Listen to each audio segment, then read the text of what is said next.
मी आलोय बडोदरामधल्या सयाजी बागेत। या बागेला एक खूप मोठा ऐतिहासिक वारसा आहे। या बागेमध्ये लहान मुलांसाठी खूप मोठे मोठे प्ले झोन आहेत। ही बाग शांतताप्रिय आणि तितकीच भव्य दिव्य आहे। या बागेमध्ये सयाजीराव गायकवाडांच्या काळातलं म्युझियम पण आहे आणि शेजारीच सयाजीराव गायकवाड युनिव्हर्सिटी देखील आहे।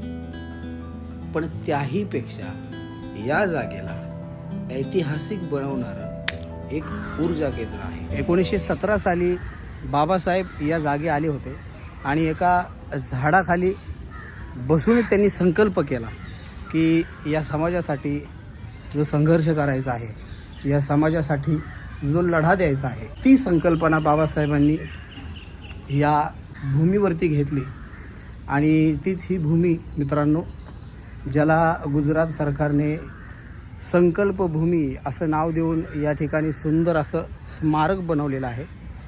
आणि आम्ही या भूमीवरती आलो आहे आणि खरंच इतकं सुंदर वाटतं आहे की आपला बाप या ठिकाणी त्यांनी एक संकल्प उभा केला होता।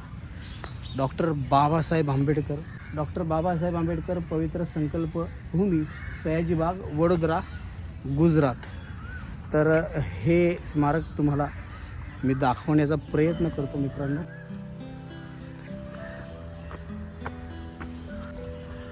रत्नदीप वाघ यांना बडोदेवाल्यांचा जय भीम होऊ द्या एकदा। क्या बात आहे, असा स्वाभिमानी जय भीम।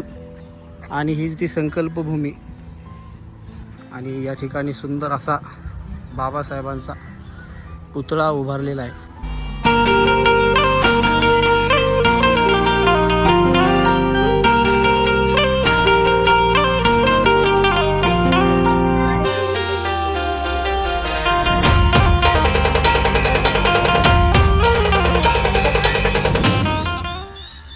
खरं तर हे स्मारक थोडंसं अजून भव्य दिव्य असायला हवं। मला असं वाटतं जागेनुसार किंवा अजून काही गोष्टीनुसार, पण जागा खूप मोठी आहे पण अजून सुंदर होऊ शकतं।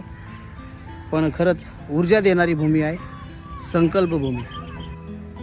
ज्यांना बाबासाहेबांच्या कार्याचा आदर आहे आणि ज्यांच्या मनात बाबासाहेब आहेत त्यांना इथे आल्यानंतर ऊर्जा मिळाल्याशिवाय राहणार नाही।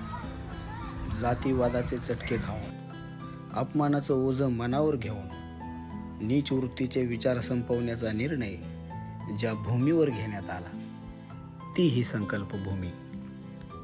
ही बाजूलाच विश्वमैत्री ही नदी आहे आणि या नदीच्या बरोबर काठाला आणि या सयाजी बागेमध्ये हे स्मारक आहे।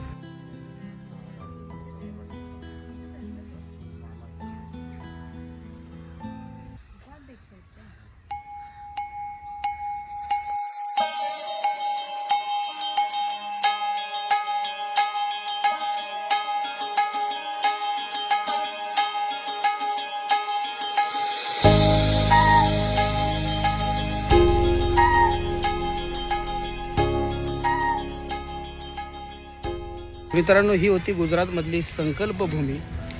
2006 रोजी गुजरात सरकारने ह्या जागेला संकल्प भूमी असं नाव दिलं। आपण वेळात वेळ काढून एक दिवस तरी या सयाजी बागेला वडोदऱ्यामध्ये येऊन भेट द्या। तर हा छोटासा ब्लॉग होता आपल्या सर्व भीम अनुयायांसाठी आणि भीम बांधवांसाठी। आपण खरंच एक दिवस तरी वेळ काढून या संकल्प भूमीला भेट द्या आणि इथली शोभा वाढवा, एवढंच सांगेन। जय भीम, जय भारत, जय संविधान।